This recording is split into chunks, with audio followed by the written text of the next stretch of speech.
Lightning has struck PseudoPod towers once again, and, as every week, something horrifying slouches towards your ears, waiting to be heard. What follows is horror to the core. Proceed only if you wish to be disturbed as well as entertained. PseudoPod, episode 964, for February 28th, 2025. The Darkness Carried by the Beasts, by Maria Haskins. Narrated by Vila Miralainen. Hosted by Kat Day. Audio by Chelsea Davis. Hey everyone, hope you're all doing okay. Happy new moon. God love the darkness, right? I'm Kat, assistant editor at PseudoPod, your host for this week, and I'm excited to tell you that for this week we have The Darkness Carried by the Beasts by Maria Haskins. This story was originally published in the Sunday Morning Transport in 2023. Maria Haskins is a Swedish-Canadian writer and reviewer of speculative fiction. She grew up in Sweden and debuted as a writer there and currently lives just outside Vancouver with her family, including several noisy birds, a snake and a large black dog. Maria's short fiction is available in her short story collections 6 Dreams About the Train and Wolves and Girls. Maria's work has also appeared in The Best Horror of the Year, Nightmare, Lightspeed, The Deadlands and many others. Find out more on her website, mariahaskins.com. Vila Miralainen is a Finnish university student, author and death metal vocalist. His horror and fantasy short fiction has appeared in various venues, online and in print, including Intergalactic Medicine Show, PseudoPod and Cast of Wonders. His musical fantasy novel, Ghost Notes, is available on Amazon. Before we continue, this story has a content warning for death of a loved one. And now, we have a story for you. And we promise you, it's true.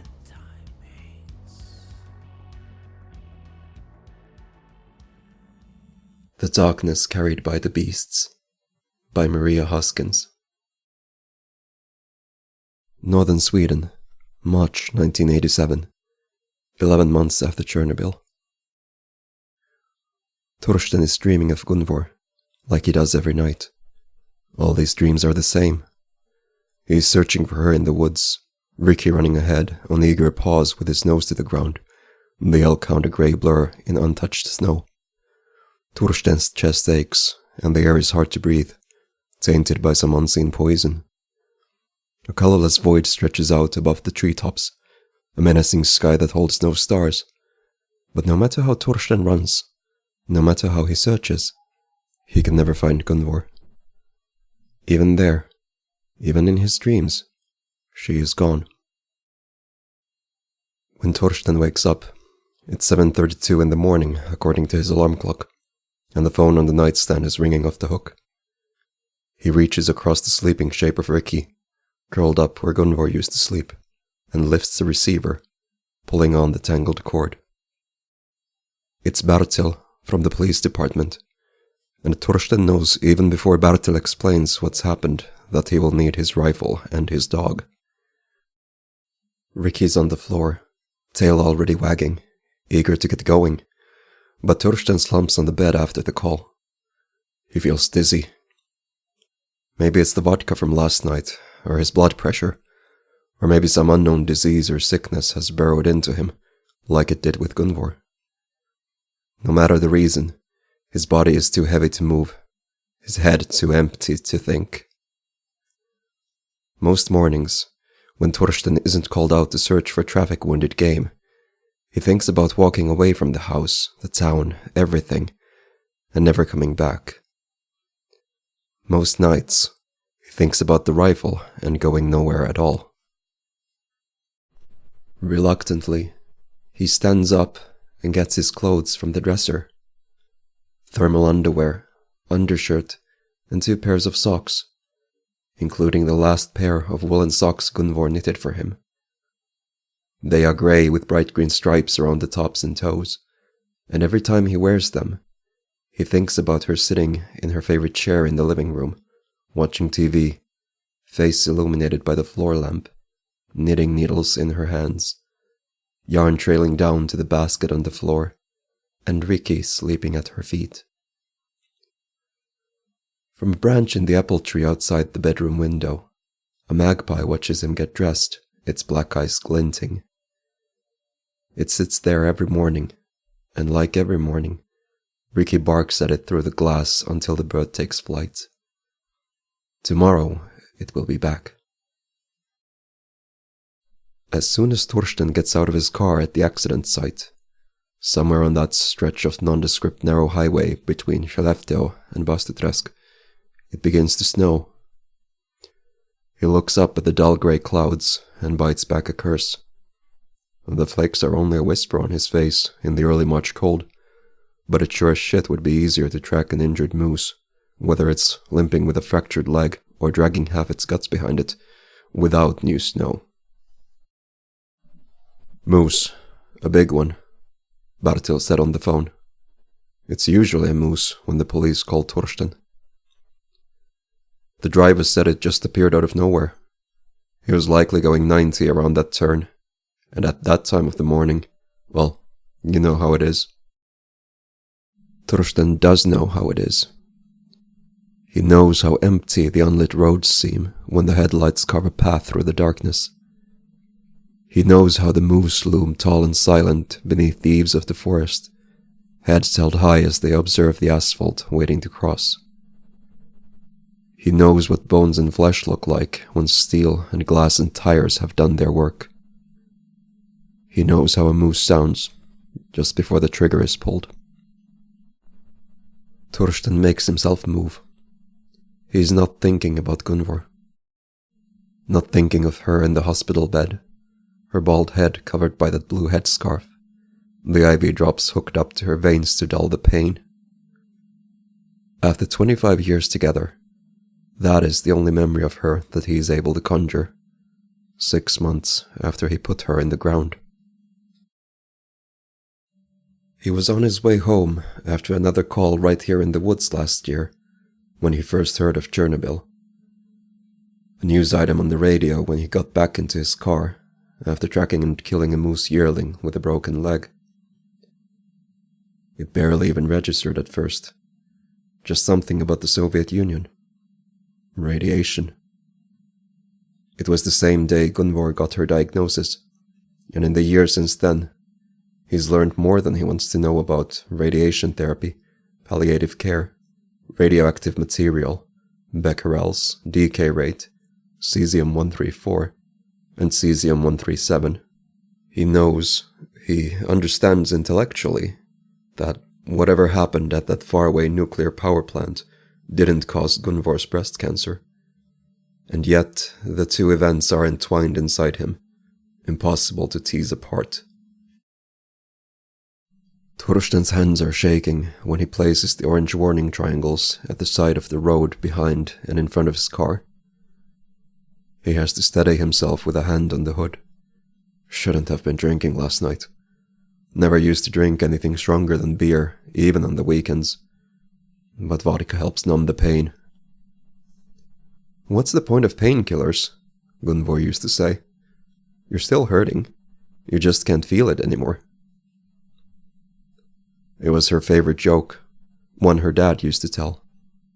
Always made her laugh when she used it. She had a big laugh, big enough to make him laugh too. Torsten opens the Saab hatchback, letting Ricky scamper out. The elk-hound is eager to track, curled tail wagging, and Torsten touches the dog's head gently, sinking his cold fingers into the thick fur on Ricky's neck. His hand lingers in the warmth and softness there. In the pale light, the curved road is a smudge of bare asphalt and dirty, scent-stained snow between the towering banks left by the plows. Beyond the banks, tall pines stand guard, the trees planted 50-odd years ago to be harvested, destined for the saw and pulp mills. In another 30 or 50 years, someone will cut these trees down, not thinking of the radioactive dust that fell here, its deathly taint hidden beneath the bark. The raspy chatter of a magpie startles Torsten. It's perched in a birch tree across the road, and he knows it can't be the same bird he saw outside his window, but can't avoid thinking it all the same. 3 cars drive by, stirring up a haze of old snow. Once they've passed, the magpie is gone, and the road is empty except for Torsten, Ricky, and the Saab. Torsten takes in the scene, the dent in the snowbank, the tracks in the compacted snow from the crash, the tow truck, the emergency vehicles, the blood. A dark smudge of it on the road, moss smeared across the snowbank, trailing into the woods. There are a few clear hoofprints, dislodged snow, and deep imprints of the animal's escape. Torsten can see how the animal struggled to gain its footing before it took off, bleeding, into the woods. He adjusts the rifle strap, tightening it across his chest. "Ricky, here." But Ricky doesn't hearken to the sound of Torsten's voice like he usually does. Instead, the dog is standing on top of the snowbank, staring in between the trees, sniffing at the air, his stance stiff and guarded. Torsten sniffs the air too. There's a tang to it, maybe. Something other than the smell of snow and car exhaust, other than the lingering smell of spilled oil and gasoline from the accident. Whatever it is, it tickles his nose and throat. Tickles beneath his skin too. After half an hour of trudging through the snow, the cold is creeping inside Torsten's gloves, into his fingers, but Gunvor's socks keep his feet warm inside his boots, and his body is warming up, slowly, in spite of the cold wind. When they first headed into the woods, Torsten found what he expected to find. Tufts of rough brown moose hair caught on branches, piles of droppings, blood on snow, hoofprints. But the tracks have grown more shapeless. In places, there are no imprints of hooves. Instead, it looks as if something heavy and bloody has been dragged across the snow. Ricky runs ahead, but in a small clearing with a tumble of rough granite blocks, the dog stops, panting. There are still tracks and blood to follow, deep gouges in the snow, but something is wrong. Torsten feels it as soon as he enters the clearing with Ricky. It's snowing harder, and the dog is staring between the trees, growling deep in his throat. Torsten puts his hand on Ricky's head to reassure the dog, and himself. There's nothing but shadows and snow here, and yet he can feel it, same as the dog can, the shape and presence of something waiting. Torsten has heard stories of bears and wolves, but while moose are plentiful, predators are few and far between in this part of Sweden, especially this close to the coast. He raises the rifle, pointing it in between the trees. His hands are shaking. He can't remember the last time his hands shook while holding a weapon, but now they tremble. It's okay, he tells Ricky, but he knows it isn't. The cawing of a magpie comes from somewhere nearby, and Ricky takes off, running fast and sure on eager paws, nose to the ground, a grey shadow soon swallowed by the falling snow. Torsten follows, waiting to hear Ricky's familiar bark ahead, marking the position of the moose. But there is no bark. He trudges on, the falling snow gathering on his jacket and knit cap. He used to love the woods, no matter the season, but even that has been taken from him. The woods are tainted now. Those winds from Chernobyl brought their poison here, intruding, invading, and though the poison is invisible, Torsten feels the taint in every living thing, plant and beast, even in the soil itself. Last year, hunters and farmers were told to leave animal carcasses to be buried or burned. People were warned not to fish or eat berries or mushrooms. The threat will fade over time, that's what the experts say. But Torsten knows it won't matter. Everything is contaminated now. The trees he walks beneath, the moose he's tracking, himself too. Death has come here, penetrating every strand and filament of his world.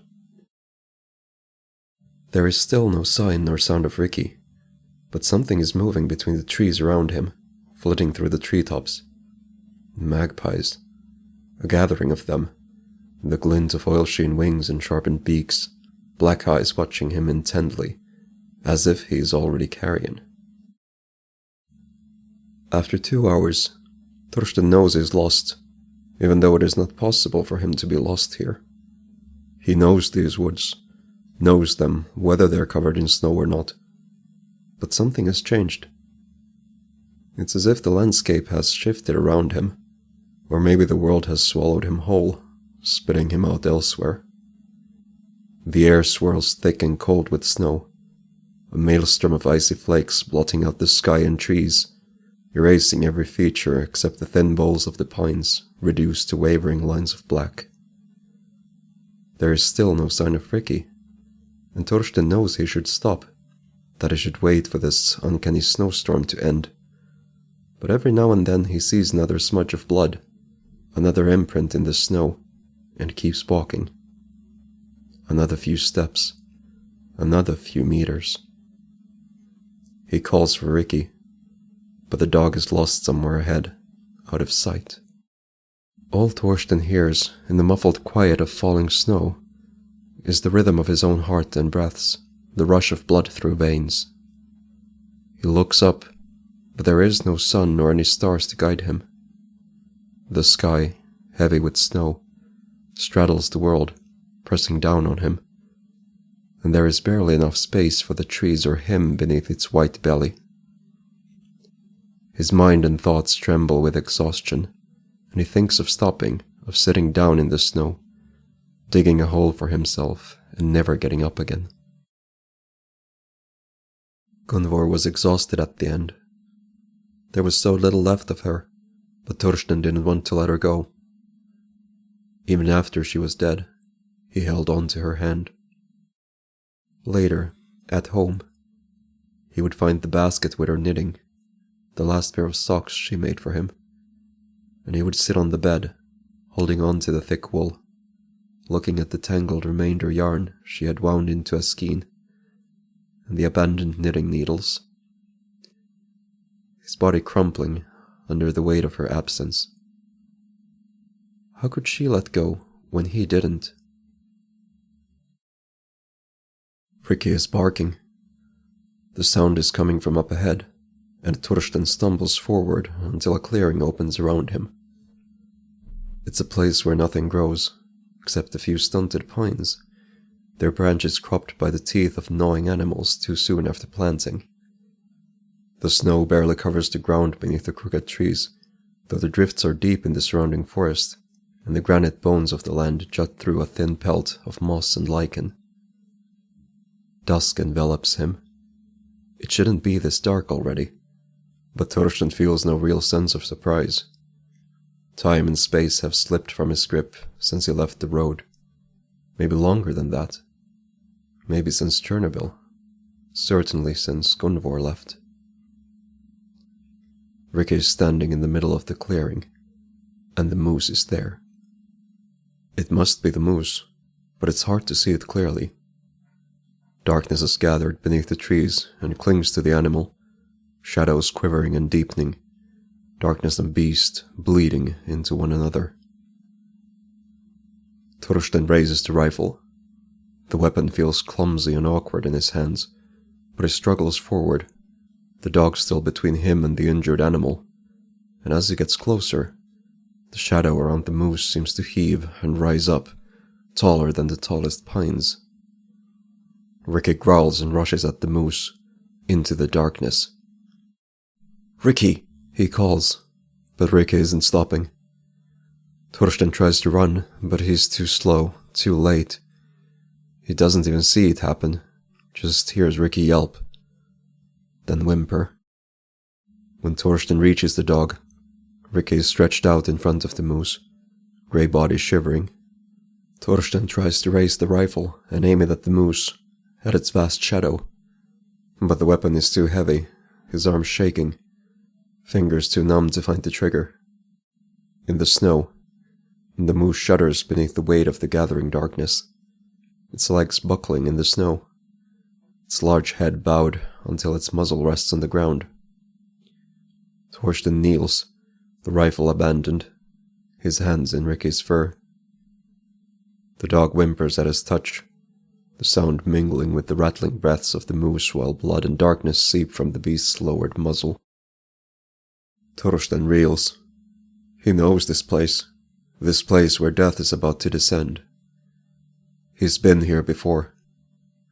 He has raised his weapon before, has pulled the trigger, has brought death and called it mercy, has held Gunvor's hand until it went cold.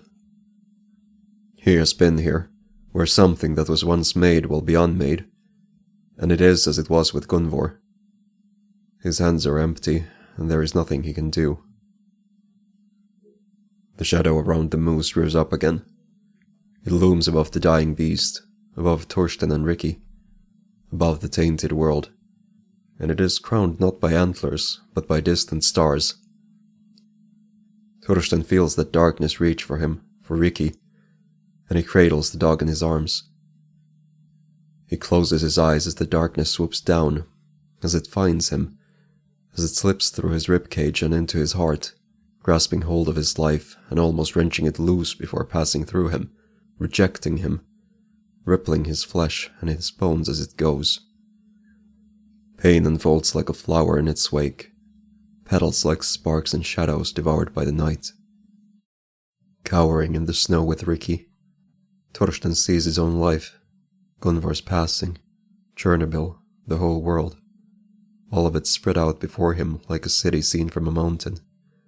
The light and dark, the people and the beasts, great and small, walking through their lives, carrying the darkness of their deaths with them. That burden, that taint and darkness, did not arrive last year with the winds from Chernobyl.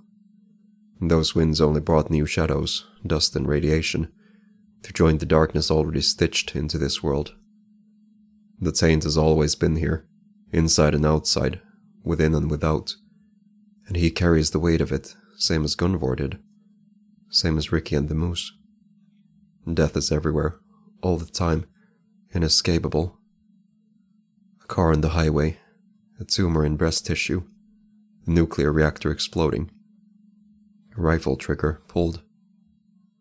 Death was already inside Gunvor long before any diagnosis, and it has been inside the world itself, in every strand and filament, since this world was knit together.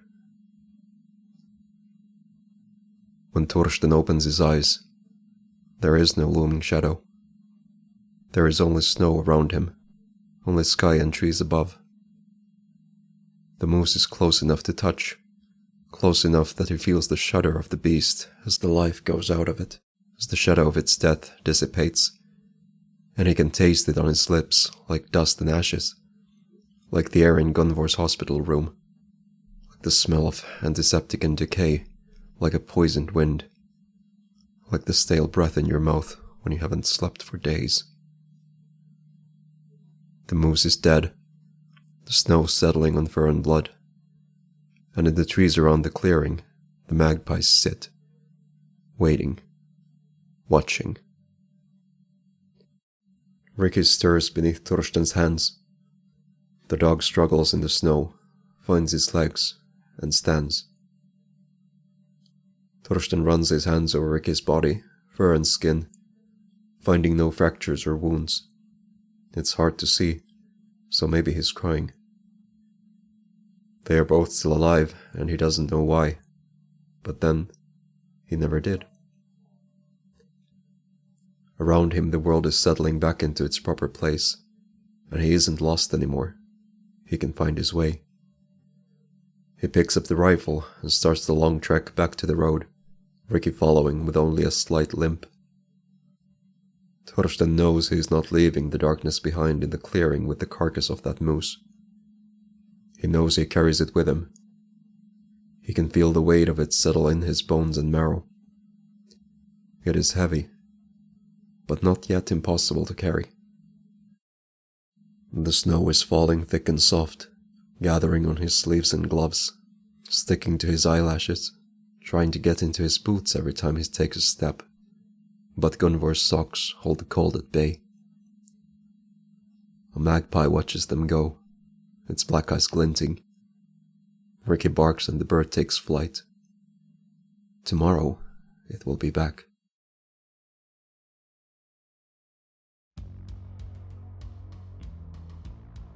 Well done. You survived another story. What did you think of The Darkness Carried by the Beasts by Maria Haskins? If you're a Patreon subscriber, we encourage you to pop over to our Discord channel and tell us. Maria had this to say about her story. This story came to me at first with the image of a man and his dog in the woods, somewhere in northern Sweden where I grew up, confronted by a shadowy creature in a snowstorm. The other inspiration, of course, was Chernobyl. I'm old enough that I was around when that catastrophe happened, and I remember how much fear there was in Sweden, with people wondering about the effects of the radioactive dust that spread from the nuclear site. That sense of an invisible poison literally falling from the sky. This might be the most Swedish story I've written since Hair's Breath. And a note from me here, you can find Hair's Breath at Cast of Wonders, episode 362, and we'll put a link in the show notes. Do head over there and listen. Like Maria, I also remember Chernobyl. I was in the UK, of course, but it was still very real. I was a child of 11, and I remember the sense of fear. I remember the television adverts in which a man explained, with immaculate received pronunciation, what to do if we heard the warning siren. I remember the children's books. I was, like many of my generation, traumatised by Raymond Briggs's When the Wind Blows. It was very real. We did fear nuclear disaster. We did fear nuclear war.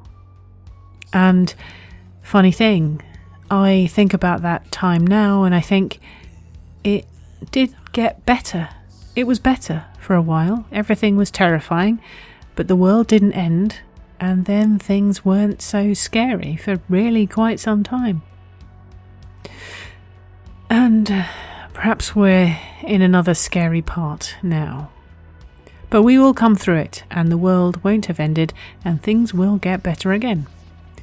We have hope. For now, there's finding ways to hold these things in our heads without exploding. And then there's often a line in stories, in the ones we end up running, certainly, that snags my eye and sends my mind twisting off into a run of branching thoughts. Here it was, "What's the point of painkillers?" Gunvor used to say, "You're still hurting, you just can't feel it anymore." It reminded me, in that peculiar way that the human brain draws unpredictable lines between things, of a song, Fast Cars, by U2, which is on the 2004 album How to Dismantle an Atomic Bomb. In particular, these lines. "You should worry about the day that the pain, it goes away. You know, I miss mine, sometimes." There's something terrifying about that third line of lyrics. Pain is pain. It's not meant to be nice, is it? But sometimes we need it. Sometimes for all that it hurts, it's absolutely bloody essential. We know deep inside our souls that we must keep sight of it because it is teaching us something important.